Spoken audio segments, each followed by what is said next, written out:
मई का महीना लगभग अपने आखिरी पायदान की ओर बढ़ता हुआ चढ़ता हुआ।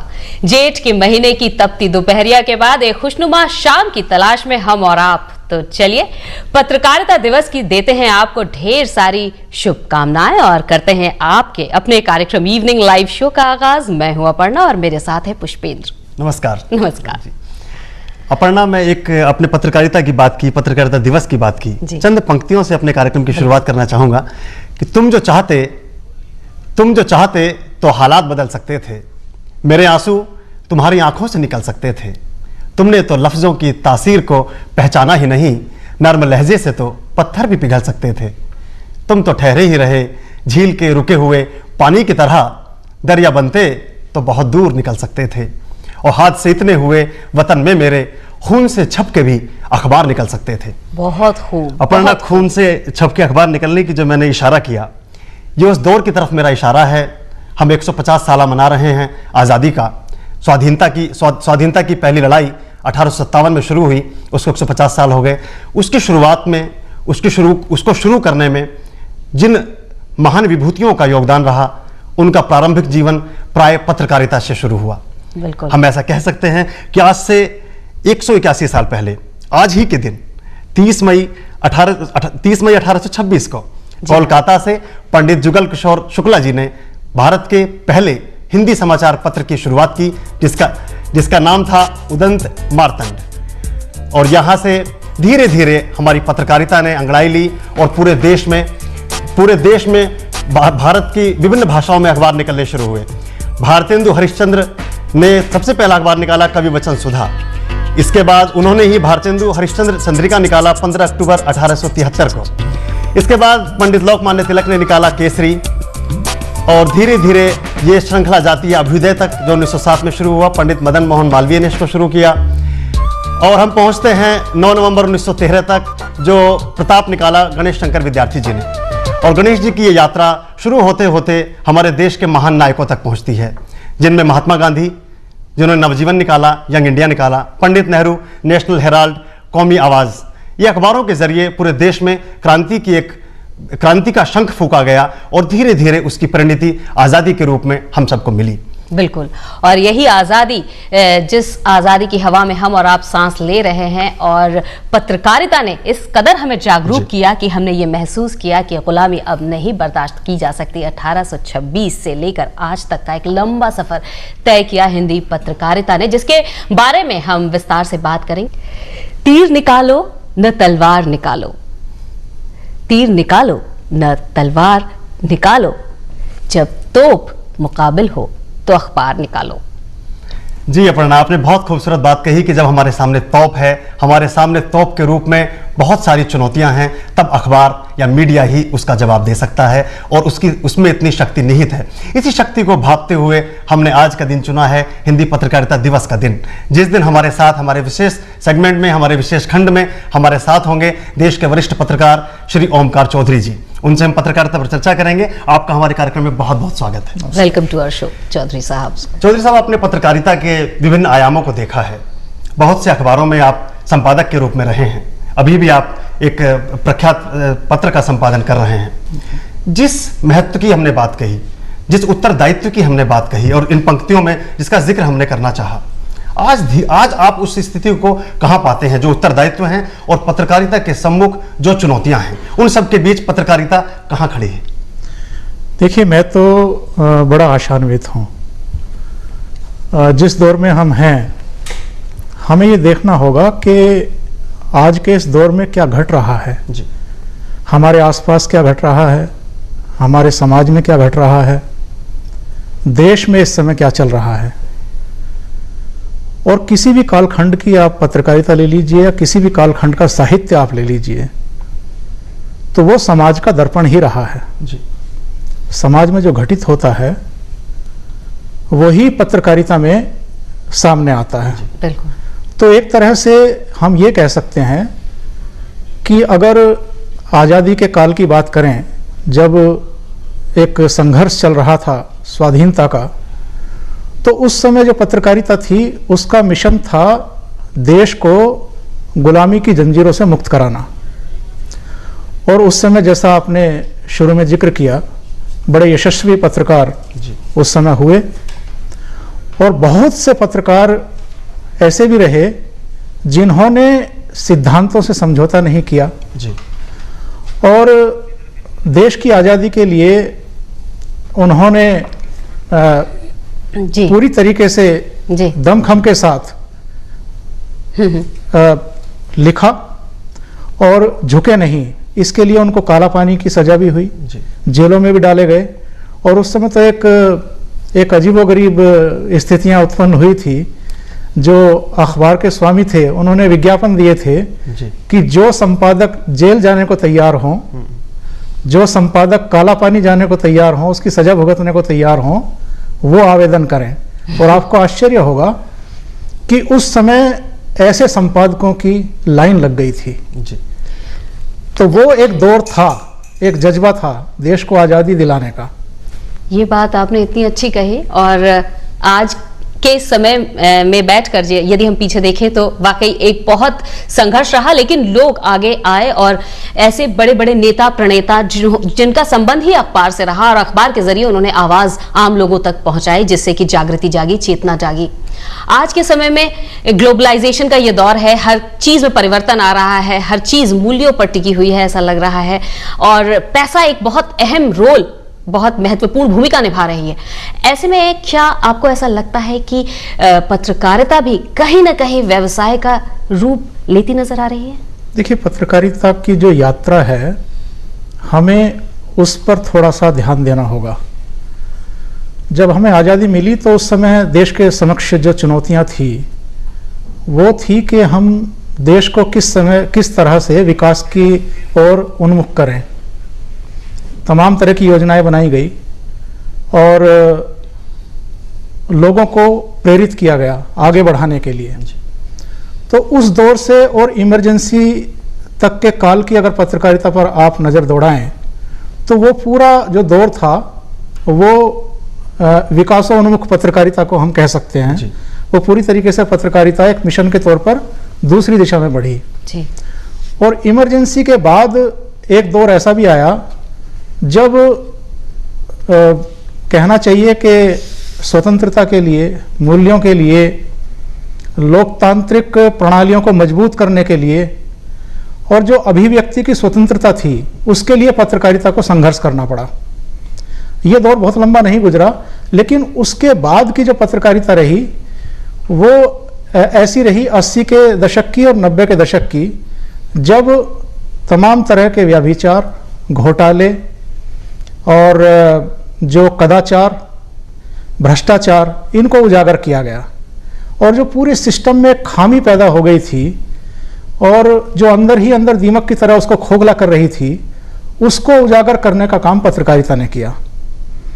इसके साथ साथ हमें ये भी देखना होगा कि जो इस दौर में समाचार पत्र, नए समाचार पत्र आए या उसके बाद अगर हम बात करें 90 के दशक के उत्तरार्ध की, जी, खोजी पत्रकारिता के बाद का जो काल आता है, जब इस दौर में तमाम तरह के चैनल शुरू हुए और इलेक्ट्रॉनिक मीडिया और आपका पोर्टल, जिसको ई पत्रकारिता भी कहते हैं, वो शुरू हुआ, तो उस दौर की अगर हम बात करें तो कई तरह की चुनौतियां सामने आई।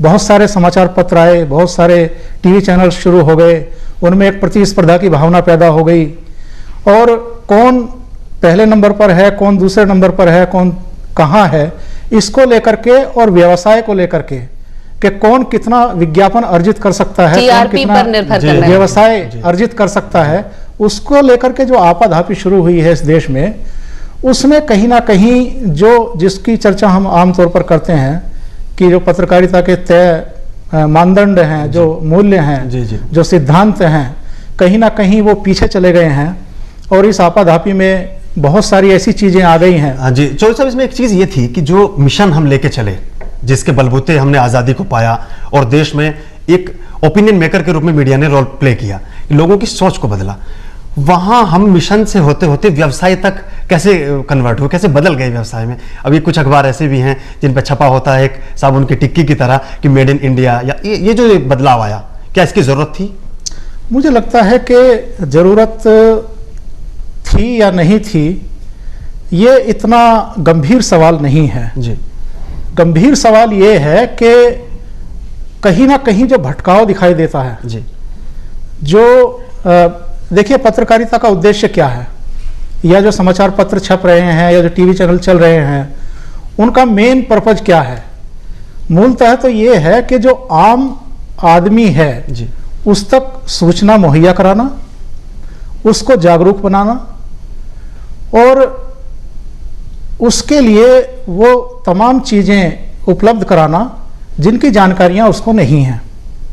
वो घटना के रूप में हो सकती हैं, वो दूसरे कार्यक्रमों के रूप में हो सकती हैं, लेकिन कहीं ना कहीं हम उससे भटके हैं। और इसका एक कारण ये है कि शायद हम ये समझ नहीं पा रहे हैं कि न्यूज़ क्या है, और जो अदर चीज़ें, इसके अतिरिक्त जो चीज़ें परोसी जा रही हैं वो समाचार हैं या नहीं है। यानी समाचार के खोखे में जो चीज परोस के हमारे सामने आ रही है वो वाकई समाचार है या नहीं, ये बात हम समझ पा रहे हैं। ये बात है एक प्रश्न जिस पर हम आपकी प्रतिक्रिया जानना चाहेंगे, क्योंकि आपने बात करी इतने सारे चैनल्स आ गए, इतने सारे अखबार, इतने पत्र पत्रिकाएं हैं जिससे आदमी पढ़ता है, देखता है। ऐसे में विश्वसनीयता का संकट कहां तक बढ़ा है? देखिए, एक जो मैंने इशारा किया है कि एक घालमेल हो गया है। जी। जो न्यूज़ चैनल्स हैं उनको भी अगर आप देखें तो जब इनकी शुरुआत हुई थी, अगर हम एसपी सिंह के दौर की बात करें तो उस समय मुझे लगता था कि गंभीरता है और उसके सामाजिक सरोकार भी हैं, देश की जो प्रमुख समस्याएं हैं उन पर भी कहीं ना कहीं गंभीर चिंतन दिखाई देता था। लेकिन उसके बाद जैसा अभी चर्चा में आया था कि जो टीआरपी का चक्कर है, उस चक्कर में हम लोग दर्शकों को अपने साथ ज़्यादा से ज़्यादा जोड़ने के लिए कहीं ना कहीं भटकाव आया है, और उसमें समाचार के अलावा बहुत कुछ परोसा जा रहा है जो समाचार बिल्कुल नहीं है। जी जी, आपने समाचार की बात कही चौधरी साहब। इसी के साथ साथ समाचार पत्र में जो उसकी रीढ़ की हड्डी माना जाता है, संपादकीय पृष्ठ, जिसको एडिटोरियल पेज के नाम से हम जानते हैं, जी जी, उसको पढ़ने वाले लोगों की संख्या सीमित है। ऐसा एक अभी कहीं रिपोर्ट एक छपी है, उसमें आया था कि कम लोग उसको पसंद करते हैं इस बात के मुकाबले, खेल या सिनेमा के पृष्ठों के मुकाबले। तो जहां हम विचार की बात कर रहे हैं, दिशा देने की बात कर रहे हैं, वहां पे संपादकीय पृष्ठ के प्रति रुचि कैसे कम हो गई लोगों की? देखिए, एक दौर था जब नवभारत टाइम्स के संपादक राजेंद्र माथुर हुआ करते थे, और दूसरे भी कई समाचार पत्रों में इस तरह की विभूतियाँ थी जिनकी कलम में काफ़ी ताकत हुआ करती थी। और मैं तो यहाँ तक कहूँगा कि उस समय समाचार पत्र एडिटोरियल पढ़ने के लिए और जो एडिट पेज पर दूसरे लेख होते थे उनको पढ़ने के लिए खरीदे जाते थे। लेकिन जैसा दूसरे क्षेत्रों में और दूसरे विभागों में अधोपतन हुआ है, उसी तरह से मेरा ये मानना है कि जो समाचार पत्रों के एडिट पेज हैं उनका स्तर भी कहीं ना कहीं कम हुआ है जी। और जिस तरह के प्रखर लेख पहले छपते थे, शायद उस तरह के लेख नहीं छपते हैं। इसके अलावा जो मैं महसूस करता हूँ उसकी एक वजह यह भी हो सकती है कि संपादकीय पृष्ठ ठीक है कि आप उस पर विज्ञापन नहीं छापते हैं जी, लेकिन सबसे नीरस वो क्यों दिखाई देता है? क्योंकि उसमें कोई साज सज्जा नहीं होती है जी। उसमें किसी तरह के चित्र वगैरह नहीं प्रकाशित होते हैं, उसमें प्रेजेंटेशन लेखों का बहुत अच्छे तरीके से नहीं होता है। एक बना बनाया ढर्रा है, उस ढर्रे में ही सब कुछ चल रहा है जी। और इसके अलावा जो खेल पेजों की बात आपने की या सिनेमा पेजों की बात की, उसमें तमाम तरह के आकर्षक चित्र भी प्रकाशित होते हैं, तमाम तरह की चीज़ें होती हैं।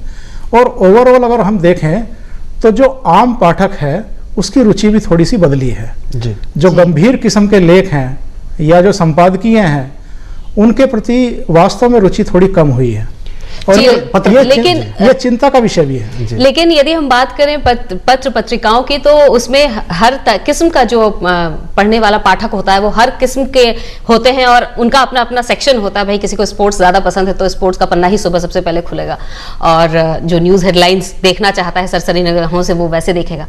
आप की अभी एक हाल ही में पुस्तक छपी है समय के शिलालेख, उसमें आपने तमाम तरह के खबरों को जोड़कर संजोकर एक पुस्तक तैयार की है जिसमें आपने हर क्षेत्र को कवर किया है। जी, जी। तो इस पुस्तक को लिखने के पीछे क्या प्रेरणा थी और किस तरह से आपने ये तालमेल बिठाया इसको, हर स्टोरी को, हर न्यूज को इस तरह से कवर करने का? नहीं, अपर्णा जी, ये किताब जो है ये एक पीरियड बुक भी कह सकते हैं जी। ये सन 2004 और 2006 के बीच की जो न्यूज़ हमारे देश में और दुनिया भर में जो बड़ी घटनाएं हुई हैं, वो चाहे अमेरिका का अफगानिस्तान पर हमला रहा हो, जी। जी जी या इराक पर हमला रहा हो, या उसके बाद सद्दाम हुसैन की फांसी हो, जी, या हमारे देश में भी बहुत सारी ऐसी घटनाएं घटी हैं जिन पर मैंने हरिभूमि के स्थानीय संपादक के रूप में बहुत कुछ लिखा, और जो उस समय के लेख थे, तमाम जो घटनाएं थी, जी। उनको इस पुस्तक में संकलित किया। और इसमें न केवल इन घटनाओं को बल्कि अध्यात्म पर भी है, और जो स्वामी रामदेव आजकल योग पुरुष के रूप में, योग गुरु के रूप में जितने चर्चित हैं, तो स्वामी रामदेव के 3 इंटरव्यू इस किताब में हैं। जी, जैसे कि हम ग्लिम्पसेस इस समय देख सकते हैं अपने मॉनिटर पर, जो आपकी किताब से लिए गए हैं, और उसमें कई सारी चीजों का एक सम्मिश्रण है। हाँ, अपर्णा, एक चीज और मैं पूछना चाह रहा था, अगर आप अनुमति दें। जो लेखों का चयन आपने किया है, क्योंकि इसमें विविधता है, इसमें कहीं खामियों की तरफ इशारा है, तो कुछ खूबियों को भी इंगित किया गया है। ये चयन का मापदंड क्या रहा, कैसे आपने चुना इन सब विषयों? नहीं, एक तो देखिए, चूंकि संपादन क्षेत्र में हूँ, तो इसलिए पाठकों की अभिरुचि का मुझे ख्याल है। जब आप कोई पुस्तक प्रकाशित करते हैं या समाचार पत्र प्रकाशित करते हैं, तो उसमें आपको ये भी देखना होता है कि हर वर्ग का पाठक जो है उसको पढ़े। तो इसलिए पुस्तक भी अगर आई है तो उसमें सभी विषयों पर लेख हैं। उसमें खेल पर भी है, उसमें सिनेमा जगत पर भी है, अध्यात्म पर है, जैसा मैंने जिक्र किया, स्वामी रामदेव के 3 इंटरव्यू इसमें हैं, और राजनीति पर भी है। इसमें जो अदालतों पर इस समय जो मुकदमों का ढेर है, हर साल लगभग 2 करोड़ मुकदमे हमारी विभिन्न अदालतों में लंबित रह जाते हैं, तो लोगों को जो न्याय मिलने में देरी होती है, कई बार तो 10-10, 15-15 साल तक मुकदमे चलते रहते हैं, लोग भटकते रहते हैं, उनको न्याय नहीं मिलता है। तो ये जो समस्याएं हैं, इनको संजोने का प्रयास किया है। जी। और खेल का जो आपका अंश है, उसमें क्या क्या आपने शामिल किया है इसमें? नहीं, इस बीच में आपको स्मरण होगा कि सचिन तेंदुलकर ने फिरोज शाह कोटला मैदान पर अपनी 35वीं सेंचुरी मारी थी, और अनिल कुंबले ने मोहाली में अपने 500 विकेट पूरे किए थे। तो ये 2 बड़ी घटनाएं थी। इसके अलावा सौरव गांगुली के साथ बीच में जो घटनाक्रम हुआ, उसको मैंने इस पुस्तक में लिया है। तो ये प्रमुख घटनाएं थी खेल में, जिनको मैंने इसमें संकलित किया है। जी, समय के शिलालेख के बाद अभी जो रोल आप प्ले कर रहे हैं पत्रकार के रूप में, जो आप भूमिका का निर्वहन कर रहे हैं, उसमें आपको अपने अनुभव के आधार पर क्या लगता है कि आने वाले समय में हमारे भारत में किस तरह की पत्रकारिता का दौर होगा? देखिए, जैसा मैंने पहले कहा, पत्रकारिता और साहित्य ये समाज के दर्पण होते हैं, और अगले 10 साल में या 15 साल में हमारे देश में, हमारे समाज में किस तरह की घटनाएं घटेंगी, किस तरह की स्थितियां पैदा होंगी, बहुत हद तक उन चीज़ों पर डिपेंड करेगा कि हमारी पत्रकारिता की दिशा और दशा क्या होगी। लेकिन इस समय जो चल रहा है, उसको लेकर के कहीं थोड़ी सी उम्मीद भी बनती है, और कई बार निराशा का भाव भी पैदा होता है। क्योंकि समाज में जिस तरह से आप देखें, देश में बेरोजगारी है, बेकारी है, भ्रष्टाचार है, घोटाले हैं, तमाम तरह की अनियमितताएं हैं, और जिस तरह से बेरोजगारों की लंबी फौज इस समय है, और गरीबी लगातार बढ़ती जा रही है। आप जानते हैं कि इस समय देश में 30 करोड़ के आसपास लोग ऐसे हैं जो गरीबी की रेखा से नीचे हैं।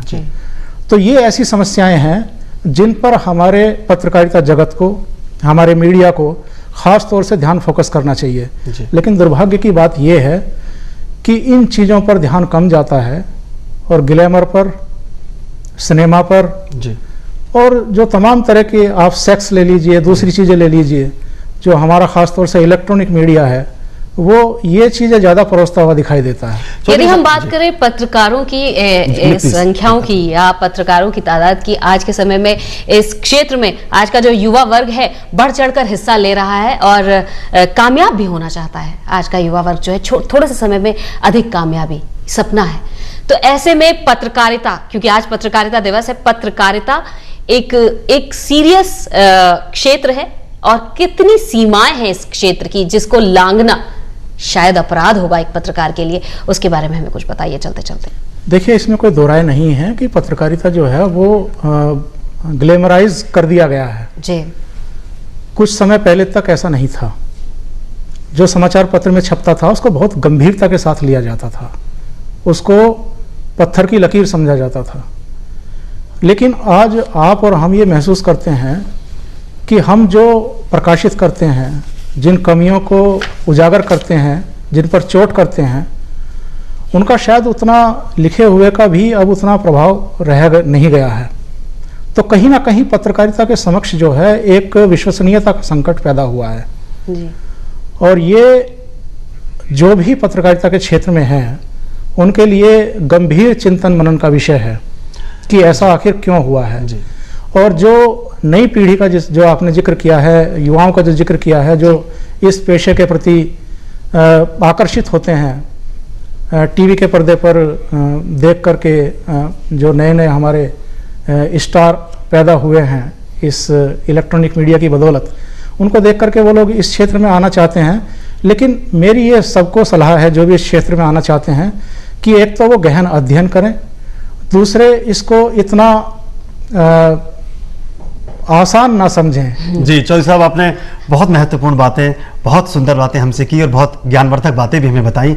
आप हमारे स्टूडियो में आए, हमारे कार्यक्रम का हिस्सा बने, आपका बहुत बहुत धन्यवाद। धन्यवाद, बहुत बहुत धन्यवाद और एक बार फिर आपको बहुत बहुत शुभकामनाएं। आज पत्रकारिता दिवस है और जैसा कि चौधरी साहब ने कहा कि ये पथ जो है ये आसान नहीं है, बहुत मुश्किल है और इस डगर को मुश्किल समझकर इस पर कदम रखना चाहिए, तभी सफलता मिल सकती है। बिल्कुल बिल्कुल।